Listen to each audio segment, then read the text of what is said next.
Avis stares at her phone, unable to breathe. The group chat her brother Sam accidentally shared contains 3 years of conversations between him and their parents.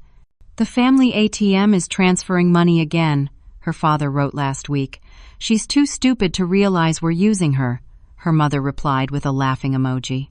Tears blur the screen as Avis scrolls through hundreds of messages mocking her generosity while she'd been helping fund their struggling retirement. Her hands shake as she screenshots everything.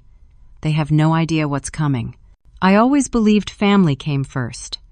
Growing up in a small house in Ohio with parents who worked multiple jobs to make ends meet, I learned early that we take care of our own. My father Jack was a factory worker who brought home just enough to cover the bills. My mother Diane cleaned houses and worked retail on weekends. They never missed my school events despite their exhaustion. When I got my scholarship to study computer science, they beamed with pride at my graduation ceremony. That memory of their genuine smiles had kept me going through challenging times. At 34, I had finally established myself as a senior software developer at a respected tech company in Columbus. The years of hard work and late nights paid off with a comfortable salary that allowed me to build a modest safety net while renting a nice apartment downtown. I was saving for a house of my own, a little craftsman with a yard where I could plant a garden. That dream was tangible, just another year of saving away. Then came the phone call 5 years ago that changed everything. My mother called on a Sunday evening, her voice wavering as she explained that my father's pension wasn't covering their expenses, that healthcare costs had risen, and that they might lose the house I grew up in. I didn't hesitate. "How much do you need?" I asked immediately. "We hate to ask, but $500 monthly would help us keep afloat," my mother said, sniffling. I transferred $1,000 that night and set up an automatic payment of $500 monthly. It was the natural thing to do after all they'd sacrificed for me. When the amount gradually increased over the years to $2,500 monthly, I simply adjusted my own spending. The house fund grew more slowly, but family matters more than square footage. My younger brother Sam, despite his job as a pharmaceutical sales rep, never contributed. I asked him about it once over coffee. "Mom and Dad never ask me for money," he said with a shrug. "Besides, I'm still paying off my own debts." Sam lived in a sleek downtown condo and drove a new BMW, but I didn't press the issue. Perhaps his salary wasn't as good as it appeared, and our parents knew I was more financially stable. I was cooking dinner when my phone pinged with a notification from Sam. He had accidentally added me to a group chat with our parents instead of his girlfriend Amy, who had a similar username. I smiled as I opened it, thinking I'd get to see their casual conversation for once. The smile froze on my face as I scrolled up through years of messages. "Just got Avis to bump up the monthly payment to $2,500. My father had written 6 months ago. Told her it was for my heart medication." "Did she believe it?" Sam asked. "Hook, line, and sinker," my mother replied. "She's always been so gullible." Further up, I found messages about tropical vacations, expensive dinners, and shopping sprees, all hidden from me while they claimed to struggle with basic expenses. My hands shook as I found the most recent exchange from last week. "The family ATM is transferring money again," my father wrote. "She's too stupid to realize we're using her," my mother replied with a laughing emoji. "Maybe we should hit her up for that emergency fund she mentioned," Sam suggested. "Say we need a new roof?" My phone rang, Sam calling in panic, but I silenced it. The truth crashed down around me like breaking glass. The initial shock was giving way to something else as I methodically took screenshots of everything. The most devastating revelation came when I realized Sam hadn't added me accidentally. He had shared the chat deliberately. As I kept reading, I discovered that my parents had refused to give him $10,000 for what appeared to be gambling debts. "We're not touching Avis's money for your problems," my father had written. "Find your own cash cow." Sam had replied simply, "You'll regret this." Now I understood. Sam wasn't warning me out of brotherly concern. He was retaliating against our parents for not sharing what they'd taken from me. The betrayal wasn't just from my parents.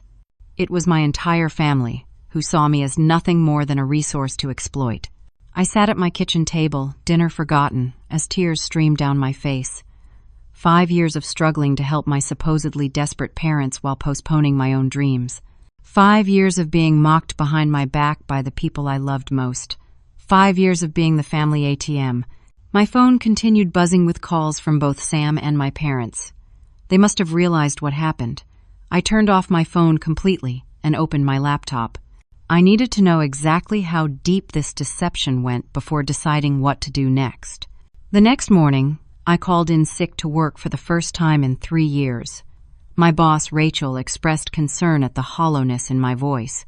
"Take the week if you need it, Avis," she said. "You've got plenty of PTO saved up." I accepted the emergency time off but told no one else what was happening. Part of me still hoped for some explanation that could make sense of the messages I'd seen. Some context that could soften the blow of such calculated betrayal. I turned my phone back on to find 37 missed calls and dozens of text messages. My parents claimed Sam had played a terrible prank by fabricating the entire chat. Sam insisted he'd exposed them to protect me but couldn't explain why he'd participated in the conversations for years. I responded to none of them, needing facts before facing their lies. First, I needed to understand my parents' true financial situation. I remembered helping them with tax documents 2 years ago and still had copies in my email. I spent hours studying their financial disclosures, income statements, and property records. What I found made me physically ill. My parents had a pension, Social Security, and significant retirement savings they had never disclosed to me. While claiming medical debt kept them from affording groceries, they had purchased a vacation timeshare in Florida 18 months ago. Their credit card statements showed regular dining at upscale restaurants and shopping at luxury stores during the same months they told me they couldn't afford my father's heart medication. I opened their Facebook page, which they didn't know I could see because they maintained a restricted profile they thought I couldn't access. There they were, smiling in photos from a Bahamas cruise taken just 3 months ago, while I ate ramen noodles to afford sending them extra for emergency dental work. In one particularly painful photo, my mother showed off an expensive designer handbag I recognized from a wish list I kept for some day when my finances allowed such luxuries. Around noon, my doorbell rang. I peered through the peephole to see Sam standing there, his expression contrite. Against my better judgment, I opened the door. "You need to hear the truth, Avis," he said, stepping inside before I could stop him. "Which version?" I asked coldly. "The one where you accidentally added me to the group? Or the one where you exposed them to get revenge because they wouldn't fund your gambling habit?" Sam's face paled. "You saw that part too." "I saw everything, Sam. 3 years of messages mocking me while I struggled to help people who weren't even in need." "Look, they manipulated me too," he insisted, perching on the edge of my sofa. "I only played along because I was afraid they'd cut me off if I didn't." "Cut you off from what?" I asked. "You said they never gave you money." A flash of panic crossed his face. From the family, he backpedaled, from being included. I pulled out my laptop. Interesting, because I found something else this morning. Last June, when Mom called crying because Dad supposedly needed emergency heart tests they couldn't afford, you got a $20,000 down payment for your new car. From them. Sam's expression hardened, the pretense of concern evaporating. "You don't understand how it works with them." "Explain it to me," I said. "They've always favored you," he spat. "Perfect Avis with her scholarships and fancy tech job. They talked about you constantly, how proud they were. The money was the only way I could get anything from them. So you let them steal from me? You participated in it? You can afford it," he said dismissively. "You were always the responsible one anyway. What's the big deal if they live a little on your dime? They raised us." I stood up, shaking with anger. "Get out." "Don't be dramatic," Sam said. "It's just money." "It's not just money," I said, my voice breaking. "It's 5 years of my life. It's my home I couldn't buy. It's the trust I had in my family. Get out before I call the police." Sam left, but not before issuing a warning. "They'll never admit what they did. They'll turn this around on you somehow. They always do." As the door closed behind him, I sat down at my computer again, digging deeper. My parents had claimed they were underwater on their mortgage, but property records showed they had refinanced to pull out equity for home improvements that I'd never seen evidence of. Their bank statements revealed regular transfers to Sam's account over the past 4 years, sometimes just days after they'd called me in tears asking for extra help. But the most shocking discovery came when I logged into my own investment account to assess how much I'd truly given them over the years. There at the top of the screen was a pending transaction, a transfer of $10,000 to an external account I didn't recognize, initiated yesterday. Someone had accessed my investment account without my authorization. Someone had my passwords. Someone was taking money directly from my savings, and I had never noticed. The betrayal wasn't just emotional. It was criminal. Despite the evidence mounting on my laptop, some desperate part of me still hoped for an explanation. When my mother texted that they expected me for Sunday dinner to clear up this silly misunderstanding, I decided to go. I needed to look them in the eyes when they tried to explain away years of deception. I arrived at their modest suburban home with a folder of printouts tucked into my bag.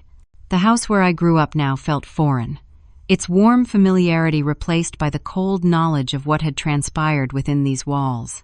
My mother opened the door with a tentative smile, her eyes red as if she'd been crying. "There's our girl," she said, reaching for a hug I couldn't return. "Come in, dinner's almost ready." My father sat in his usual recliner, his face carefully neutral. Sam lounged on the couch, not meeting my eyes. The normalcy of the scene was surreal, given what I now knew. "Before we eat," I said, remaining standing, "we need to talk about the group chat Sam shared with me." My mother's expression hardened momentarily before she composed herself. "Honey, that wasn't real. Sam made it up to hurt us because we wouldn't give him money for his gambling debts." "It wasn't a gambling debt," Sam interjected. "It was an investment opportunity." "That's not important now," my father said sharply. "What matters is that Sam tried to damage our relationship with Avis by fabricating those horrible messages." I pulled out my phone. "Then how do you explain these screenshots going back 3 years? Did Sam somehow fake hundreds of messages over 36 months just waiting for this moment?" My mother sat down heavily. "Those are private conversations you had no right to read." "So they are real?" I pressed. "You're taking everything out of context," my father said, leaning forward. "Sometimes we joke about things, blow off steam. You've been so generous, and sometimes we feel guilty. Humor helps us cope with accepting help from our daughter. Surely you understand that." I opened my folder and placed the first document on the coffee table. "What about this timeshare purchase in Naples? The one you bought while telling me you couldn't afford Dad's medication?" My mother's face flushed. "We got an incredible deal. It was financially responsible to secure it while we could." "And the Bahamas cruise 3 months ago?" "A gift from friends," my father said quickly. "We couldn't turn it down without seeming ungrateful. The $20,000 you gave Sam for his BMW down payment the same week you called me crying about potential foreclosure?" Sam shifted uncomfortably. "That was a loan. I'm paying them back." I could see their strategy forming. For every piece of evidence, they had an excuse, a justification, an alternative explanation. They weren't going to admit anything. "What about the unauthorized transfer from my investment account?" I asked, placing the final printout on the table. $10,000 yesterday to an account I don't recognize. For a moment, genuine confusion crossed my father's face. "What transfer?" My mother shot him a warning look that confirmed everything. She knew about it. "Someone accessed my account without permission," I said. "That's identity theft." "How dare you accuse us of stealing from you?" my mother cried, tears suddenly streaming down her face. "After everything we've sacrificed, do you know what it cost to raise you? To put you through college?" "I paid my own way through college with scholarships and loans," I reminded her. "Loans I paid off myself." "We gave you a home, stability, love," my father countered. "And now you're treating us like criminals because we accept the financial help you freely offered." "Help I offered based on lies," I said. "You told me you were struggling to eat while you were taking vacations and funding Sam's lifestyle." "You're spying on us," my mother accused, "digging through our personal records, invading our privacy. What kind of daughter does that?" The conversation was spiraling exactly as Sam had predicted. They were turning it around, making me the villain for discovering their deception. As they continued their performance of wounded innocence, I noticed Sam surreptitiously texting under the table, glancing occasionally at our parents. They were coordinating their stories in real time. "I've heard enough," I said, gathering my documents. "I'm leaving." "If you walk out that door, you're choosing money over family," my father declared. "Is that really who you want to be, Avis?" The manipulation was so transparent now that I could see it. They were banking on the guilt that had always driven me to help them, but something had shifted within me. I was no longer the daughter desperate for their approval. "Family doesn't exploit each other," I said quietly. "Family doesn't mock each other behind their backs. Family doesn't steal." As I turned to leave, my phone buzzed with a notification. The pending $10,000 transfer from my investment account had been processed. Whoever had initiated it had confirmed it despite my attempts to cancel it yesterday. "I'll be freezing all my accounts," I told them from the doorway, "and I suggest you all prepare for the consequences of what you've done." Their stunned silence followed me to my car. The family dinner that was supposed to provide answers had only confirmed the worst. There was no misunderstanding, no explanation that could salvage what we once had. The people who raised me to value honesty and integrity had betrayed every principle they claimed to hold. As I drove away from my childhood home, I called the investment company's emergency line. I needed to secure what remained of my finances before they could take anything else. Monday morning found me in the office of Amanda Peters, a financial advisor recommended by my company's employee assistance program. I hadn't slept properly in 3 days, and the lack of rest showed in my face. "I need to understand exactly what happened and how to protect myself," I explained, pushing the investment account statements across her desk. Amanda reviewed the documents, her expression growing increasingly concerned. "This is serious, Avis.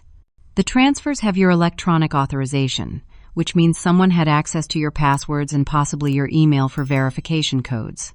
"My parents," I said flatly. "I helped them with their taxes a few years ago using my laptop. They must have watched me log in or installed something to capture my passwords." Amanda nodded grimly. "We need to do a complete security audit of all your accounts. But first, let's freeze everything to prevent further unauthorized access." Over the next 2 hours, we methodically went through every financial account I had. What we discovered was far worse than the single $10,000 transfer. There were dozens of smaller withdrawals over the past 3 years, ranging from $500 to $2,000, all transferred to the same external account. Amounts small enough that I hadn't noticed them individually against the backdrop of my regular larger payments to my parents. The total unauthorized transfers amount to just over $73,000, Amanda said, looking up from her calculator. "That's in addition to the roughly $130,000 you knowingly sent them." I felt physically ill. Over $200,000 in 5 years. "This is identity theft and fraud," Amanda said firmly. "Have you contacted the police?" "Not yet," I admitted. "They're my parents. I kept hoping there was some explanation. Based on what you've told me and what I'm seeing here, this was systematic financial abuse," she said, "and it likely required significant planning." We spent the rest of the day securing my accounts with new passwords, enabling 2-factor authentication through a new phone number, and placing fraud alerts with the credit bureaus. Amanda helped me file disputes for the most recent unauthorized transfers, though she warned me that recovering funds from earlier transactions might require legal action. As I was leaving her office, my phone rang with a number I didn't recognize. "Avis? It's Heather Collins. We met at your company's holiday party last year." I vaguely remembered her, a friend of a colleague. "What can I do for you, Heather?" "This is awkward, but your parents came to see me yesterday. I work at First State Bank. They wanted a personal loan with you as the guarantor. They had forms they said you had signed, but something felt off." My heart raced. "I never signed anything." "I thought not," she said. The signature looked forced. "I told them I needed to verify with you directly, and they got upset and left. I thought you should know." "Thank you," I said, genuinely grateful. "You may have saved me from even more debt." After hanging up, I sat in my car trying to process this new information. They had attempted to take out loans in my name after I confronted them. They weren't stopping. They were escalating. That evening, I called my Aunt Patty, my mother's sister who lived in Florida. We weren't close, but I needed to understand if the pattern extended beyond my immediate family. "Aunt Patty, Has Mom ever mentioned financial struggles to you? I asked after pleasantries. Financial struggles? She laughed.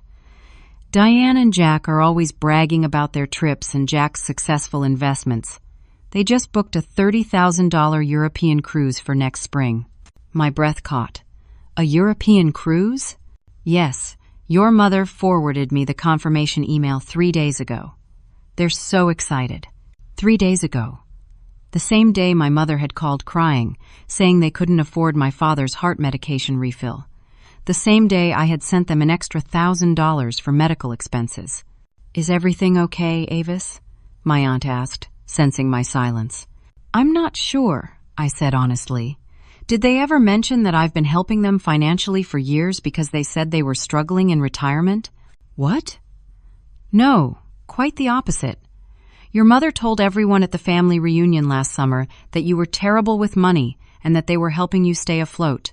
The betrayal deepened with every conversation. Not only had they been exploiting me financially, but they had been damaging my reputation within the extended family to prevent anyone from questioning their lifestyle. I thanked my aunt and ended the call, then opened my laptop to check my email. There was a message from a travel agency thanking Mr. and Mrs. Wilson for confirming their European river cruise departing next April, with a reminder that the final payment of $15,000 was due in January. The $30,000 cruise had been booked with a 50% deposit, likely funded by their unauthorized transfer from my investment account. As the pieces fell into place, I felt a strange sense of calm replacing the hurt and confusion. The pattern was clear now. This wasn't a misunderstanding or a series of poor decisions. This was a deliberate, sustained campaign to exploit my financial resources while maintaining the fiction of struggling retirees. I had one more call to make. My best friend Jessica had been supportive throughout the initial discovery, offering her guest room if I needed space. She answered on the second ring. "How are you holding up?" she asked. "I'm finally seeing clearly," I said. "Listen, did my parents ever reach out to you directly?" Her hesitation told me everything before she spoke. "They called me once asking if I could talk to you about increasing your help. They said your father had medical needs you were ignoring." "When was this?" "About 6 months ago. I told them I didn't feel comfortable getting involved in family financial matters. At least Jessica had maintained appropriate boundaries, but the fact that my parents had tried to manipulate my friendships to increase their financial gain showed the extent of their deception. "I'm making some big changes," I told her. "I may need your support in the coming weeks." "Whatever you need," she promised. As I ended the call, I looked around my apartment, seeing it with new eyes. For 5 years I had lived modestly to support my parents' secret luxury lifestyle. I had postponed my own goals and dreams to fund theirs. No more. It was time to reclaim my life and hold them accountable for the damage they had done. Armed with the information Amanda had helped me compile, I spent the next week methodically securing my financial life. I changed all passwords and security questions, froze my credit reports, and set up monitoring services to alert me to any unusual activity. The investment firm had agreed to investigate the unauthorized transfers, and I had filed a police report detailing the identity theft, carefully documenting every transaction. Jessica had been a rock throughout the process, offering her guest room when I felt too anxious to stay alone in my apartment. Her unwavering support made the next betrayal all the more painful. "They're desperate, Avis," Jessica said one evening as we shared takeout in her living room. "Your mother called me again today. They're afraid you're going to press charges." "They should be afraid," I said. "What they did was criminal." Jessica set down her fork. "But they're still your parents. Maybe there's a way to resolve this without involving the legal system. Family therapy, perhaps?" I studied my friend carefully. Something in her tone had shifted. "Did they tell you they're struggling financially again?" She looked away. "They mentioned some medical expenses." "And did they happen to offer you anything?" I asked, the pieces suddenly connecting. Jessica's face flushed. "I don't know what you mean." "My parents have no money problems, Jessica. They've been living luxuriously on what they've taken from me, but they might offer to help someone else if it served their purposes." Her silence confirmed my suspicion. "What did they offer you?" I pressed. "My catering business is struggling," she finally admitted. They said they could introduce me to potential investors if I helped convince you to drop this crusade. The betrayal stung, even though I should have been prepared for it. And you believed them? I don't know what to believe anymore, Jessica said. But they're your family, Avis. That has to count for something. It counted for $200,000, I said, gathering my things. Tell my parents that if they contact you again, you'll be added to my police report for conspiracy to commit fraud. I left Jessica's apartment feeling more alone than ever. The people I trusted most had all betrayed me in different ways. My parents, my brother, and now my best friend. I wondered if there was anyone left in my life who wasn't compromised. As I drove aimlessly through the city, my phone rang. It was Sam. "What do you want?" I answered coldly. "To make things right," he said, his voice subdued. "I was wrong, Avis. I let Mom and Dad manipulate me into being part of their scheme, but I never should have gone along with it." "Is that why you exposed the group chat? To make things right? Or was it revenge because they wouldn't fund your gambling with my money?" "It was both," he admitted. "I was angry, but I also knew what they were doing to you was wrong. I've been seeing a therapist since this all blew up. I'm trying to understand why I went along with it for so long." "Good for you," I said without warmth. "I want to help you," Sam continued. "I have information about their accounts, their plans. I want to make amends." "Why should I trust you now?" "Because I'm the only one who really knows how they operate," he said. "And because I'm your brother." That meant less than it once had, but I was running out of allies. "Meet me tomorrow at the Starbucks on Broad Street, 3 p.m. Come alone and bring whatever information you have."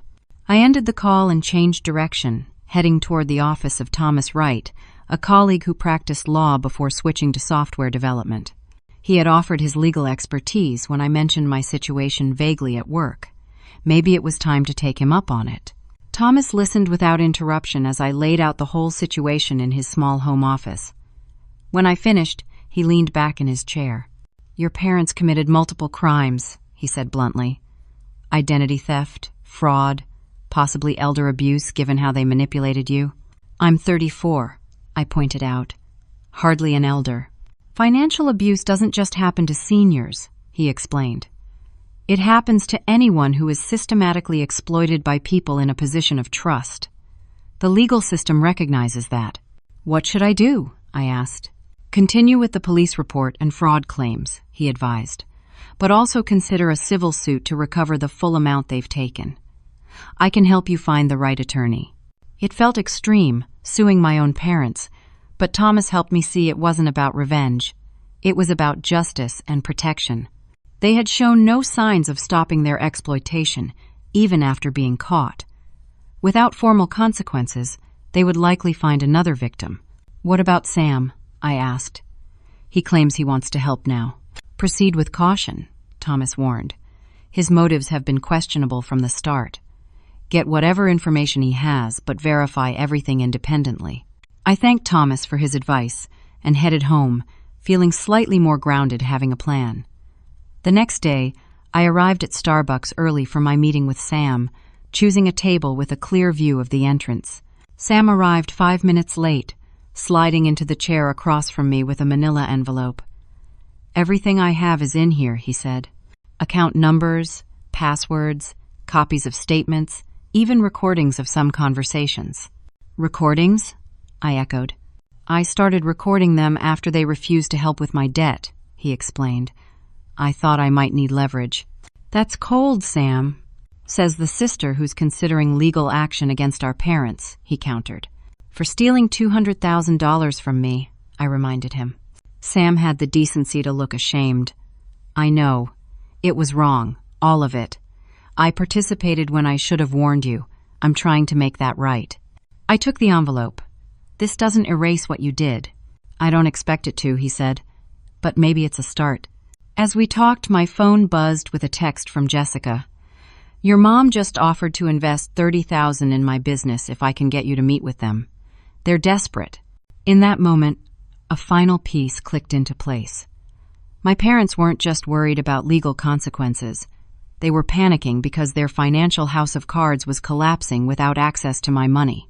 They had been living beyond their means for years, counting on my continued support. "I need to go," I told Sam, standing abruptly. Avis, wait, he called after me.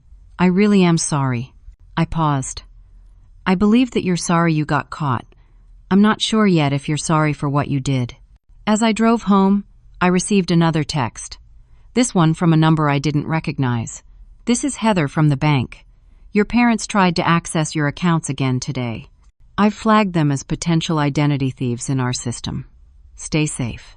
The walls were closing in on my parents, and I suspected they would become more desperate, not less. I needed to prepare for whatever came next. The weekend after my meeting with Sam, I hit rock bottom emotionally. The constant vigilance, the cascading betrayals, and the destruction of my family relationships left me exhausted. I called Rachel and requested another week of leave from work, which she granted without question. Whatever you're going through, Avis, don't face it alone, she advised. Professional help can make a difference. Taking her suggestion, I scheduled an appointment with Dr. Elaine Marshall, a therapist specializing in family trauma. In her peaceful office overlooking a small garden, I finally told my entire story without editing or minimizing. What you're describing is a profound betrayal of trust, Dr. Marshall said when I finished. It's natural to feel devastated. I keep wondering what I did wrong, I admitted. How I could have been so blind. This isn't about your failings, she said firmly. Your parents exploited your love and generosity. That reflects on their character, not yours. Over the next several sessions, Dr. Marshall helped me identify patterns in my family dynamics that had set the stage for exploitation. My parents had always praised my responsibility while rewarding Sam's irresponsibility with attention and tangible support. They had instilled in me the belief that family obligation trumped personal needs, while exempting themselves from the same standard. You're dealing with more than financial abuse, she explained.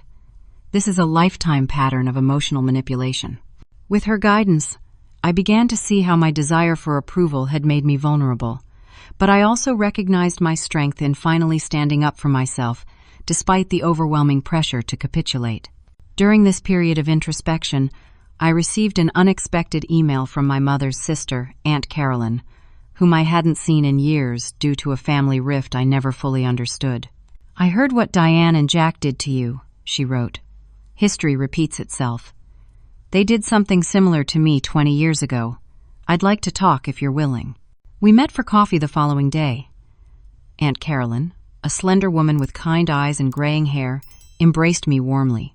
You look just like your grandmother, she said, studying my face. She was a strong woman, too. Over the next hour, Carolyn revealed a family history I had never known. My mother had manipulated their parents into changing their will, fabricating stories about Carolyn's supposed financial irresponsibility. She had been cut out entirely, losing her share of the family home and savings. I tried to warn you years ago, but your mother made sure you saw me as the unstable, unreliable aunt, Carolyn explained. She isolated you from anyone who might see through their facade. Why are they like this? I asked, desperate to understand. Some people feel entitled to more than they earn, Carolyn said simply. They see others as resources to be used rather than people to be loved. I don't know if it's possible to change that fundamental worldview. Reconnecting with Aunt Carolyn provided not just validation, but a crucial piece of family support I thought I had lost entirely. She understood my pain in a way no one else could, and encouraged me to hold firm in seeking accountability. Armed with emotional support and clarity, I met again with Amanda, my financial advisor, to assess the full damage and develop a recovery plan. Based on all the documentation we've gathered, the total financial impact is approximately $203,000, Amanda confirmed. That includes both the money you knowingly gave based on fraudulent claims and the unauthorized transfers. Can I recover any of it? I asked. The recent unauthorized transfers, possibly, she said. The earlier gifts will be more challenging legally since they were technically voluntary, even though they were based on deception. Together, we created a 3-part financial recovery plan. First, secure all accounts and prevent future theft. Second, pursue recovery of provable fraud through both the financial institutions and legal means. Third, rebuild my savings with a realistic timeline for my original goals. Even if you recover nothing, you can rebuild, Amanda assured me. You're young with excellent earning potential. The house you wanted is still possible, just delayed. That practical perspective helped restore my sense of agency. My parents had taken my money, but they hadn't destroyed my future unless I allowed them to. My next step was consulting with Marjorie Bennett, a lawyer Thomas had recommended who specialized in financial abuse cases. In her downtown office, surrounded by law books and framed diplomas, she reviewed my documentation with professional detachment. "You have a strong case for the unauthorized transfers," she confirmed. "For the so-called gifts, we'll need to prove they were obtained through fraudulent misrepresentation, which is more challenging but not impossible given the evidence of their systematic deception." "What about criminal charges?" I asked. "The police report you filed could lead to criminal charges for identity theft and fraud," she explained. "That's separate from civil action to recover funds. You can pursue both paths simultaneously." "And if they claim bankruptcy to avoid repayment?" "Debts incurred through fraud aren't dischargeable in bankruptcy," Marjorie said. "If we win the case, they'll be responsible for repayment regardless of their financial situation." With legal and financial plans in place, I turned to the emotional and social dimensions of recovery. Dr. Marshall had encouraged me to build a new support network to replace the relationships I had lost. I joined a support group for survivors of family financial abuse, discovering I was far from alone in my experience.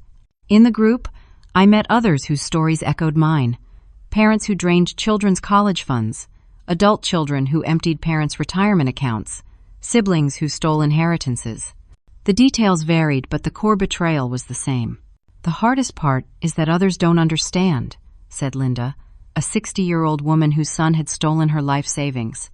"They think you should forgive because it's family." "Forgiveness doesn't mean allowing abuse to continue," our group facilitator reminded us. "It means releasing yourself from the burden of hatred, not opening yourself to further exploitation." Those words resonated deeply as I formulated the final piece of my recovery plan, establishing clear, uncompromising boundaries with my family. I would not engage in further unproductive confrontations or allow them access to any part of my life until they acknowledged their actions and made genuine amends. The Friday before I was set to return to work, I received a disturbing call from my Aunt Patty. "I don't know what's going on between you and your parents," she said, "but I thought you should know they're telling everyone you've developed gambling and drug problems. They say that's why you're making wild accusations against them." It was exactly what Sam had warned me they would do: discredit me before I could expose them. "They're saying you need an intervention," Aunt Patty continued. "They've even contacted your employer with their concerns." That explained the unusual email I'd received from HR, requesting a meeting upon my return. My parents were attempting to undermine my professional reputation to prevent me from being believed. "Thank you for telling me," I said, already planning my response. After ending the call, I sat at my kitchen table and outlined the most comprehensive plan yet. This wasn't just about financial recovery anymore. It was about reclaiming my narrative and ensuring that my parents' deception couldn't harm me further. It was time for the truth to come to light, not just for my sake, but for anyone else they might target next. 1 month after discovering the betrayal that shattered my family, I implemented the plan I had carefully developed with my team of supporters. The first step was a formal family meeting with extended relatives, facilitated by Marjorie Bennett at her law office. I had invited everyone, including my parents and Sam. My parents arrived looking confident, clearly expecting to control the narrative as they always had. Their expressions faltered when they saw the assembly waiting for them: Aunt Carolyn, Aunt Patty, and her husband, 3 cousins, and several family friends. "What is this?" my father demanded. "A chance for truth," I said calmly. "Please, sit down." With Marjorie's guidance, I presented the evidence systematically. Bank statements showing transfers from my accounts to theirs, screenshots of the group chat where they mocked me as the family ATM, email confirmations of luxury purchases made while claiming desperate need, testimony from bank employees about their attempts to take out loans in my name. And finally, the recording Sam had provided of my parents discussing how to manipulate me into increasing my financial support. "She'll believe anything if we cry a little," my mother's voice said clearly from the recording. "The trick is to make her think it was her idea." The room fell silent when the playback ended. My parents sat frozen, their carefully constructed facade crumbling before their extended family. "These are serious allegations," Marjorie stated professionally. "Avis has filed reports for identity theft and fraud. There is potential for criminal charges. However, she is offering an alternative resolution." I distributed copies of the agreement my legal team had prepared. Full repayment of all unauthorized transfers plus 50% of the funds I provided based on fraudulent claims. A formal acknowledgement of the deception, and a commitment to ongoing therapy to address the underlying issues that led to this behavior. "This is ridiculous," my father blustered. "We don't have that kind of money." "The European cruise you booked suggests otherwise," Aunt Carolyn said coldly. "As does the timeshare and Sam's car. You have assets that can be liquidated," Marjorie added. "The alternative is legal proceedings where you may face criminal penalties in addition to civil judgments." My mother turned to the assembled family, attempting her usual performance of victimhood. "She's always been so dramatic. We only accepted what she freely offered." What kind of daughter sues her own parents? "The kind who was systematically exploited by the people who should have protected her," I responded evenly. "I'm not asking for revenge. I'm asking for accountability." To my surprise, it was Sam who spoke next. "It's true. All of it. I participated and I was wrong. Mom, Dad, you need to make this right." The family meeting lasted 4 hours. My parents cycled through denial, anger, attempts at manipulation, and finally, when they realized they had no allies left, reluctant acceptance. They signed the agreement, less from moral awakening than pragmatic recognition of their limited options. The second phase of my plan unfolded the following week when I returned to work. Rather than hiding what had happened, I met with HR and my manager to explain the situation proactively. "My parents have contacted you with concerns about my mental health," I acknowledged. This was part of a campaign to discredit me after I discovered their financial exploitation. I provided documentation of the police report and legal proceedings, along with Dr. Marshall's professional assessment of my psychological well-being. Their attempt to undermine me professionally backfired, instead generating support from my workplace when they understood the truth. The most transformative element of my plan came 3 months later, after the initial legal and financial issues were resolving. I launched a financial literacy workshop series through the community center, specifically focused on recognizing and preventing family financial abuse. Financial exploitation often goes unreported because of shame and family loyalty, I explained to the first group of attendees. My own experience taught me that education is our best defense.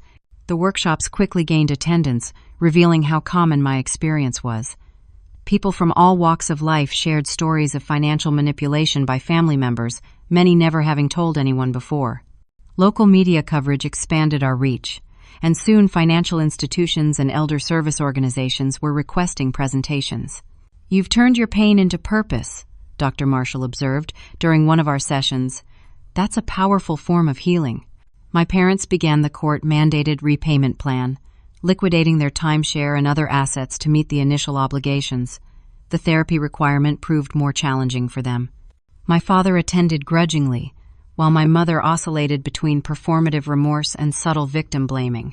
"They may never truly understand the harm they caused," Dr. Marshall warned me.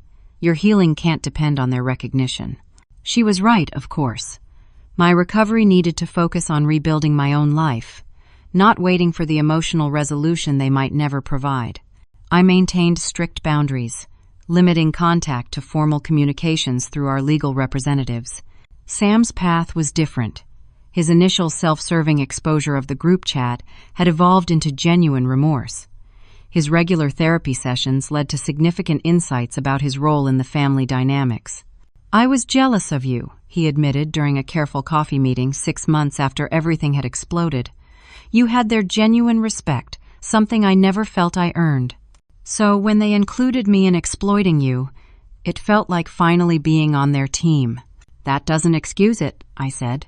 "No, it doesn't," he agreed. "Nothing excuses what any of us did to you." Over time, Sam became an unexpected ally in my community education efforts, sometimes speaking about the psychology of being the accomplice in family financial schemes. His perspective helped others recognize patterns in their own families before exploitation could take root. 1 year after discovering the devastating group chat, my life had transformed in ways I never anticipated. The settlement funds, combined with my continued saving, allowed me to finally purchase my dream home, a charming craftsman with the yard for gardening I had always wanted. My financial security was restored, with new safeguards in place to prevent future exploitation. More importantly, my understanding of family had evolved. Blood relationships no longer automatically earned my trust or resources. Instead, I built a chosen family of friends and extended relatives who demonstrated their trustworthiness through actions, not demands or manipulation. Aunt Carolyn became a regular presence in my life, filling some of the maternal guidance I had lost. Thomas, whose legal advice had been invaluable, became more than a colleague as our professional relationship blossomed into romance. The support group members formed a tight-knit circle of understanding that no outside friend could quite provide. The most unexpected development came when I established a scholarship fund for students pursuing degrees in financial counseling with a focus on family financial abuse.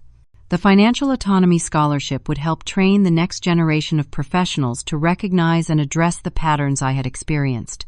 On a warm spring evening, as I hosted a garden party at my new home surrounded by genuine friends and supportive family members, I reflected on the journey of the past year. The pain hadn't disappeared entirely, but it no longer defined me. Instead, it had become the catalyst for a more authentic life built on honest relationships and clear boundaries. "A toast," Thomas said, raising his glass to Avis, who taught us all that true strength isn't in suffering silently, but in standing firmly in your truth. As glasses clinked around my garden, I felt a profound sense of peace. My parents had called me too stupid to realize they were using me, but in the end, my realization had transformed not just my life, but the lives of countless others through education and advocacy.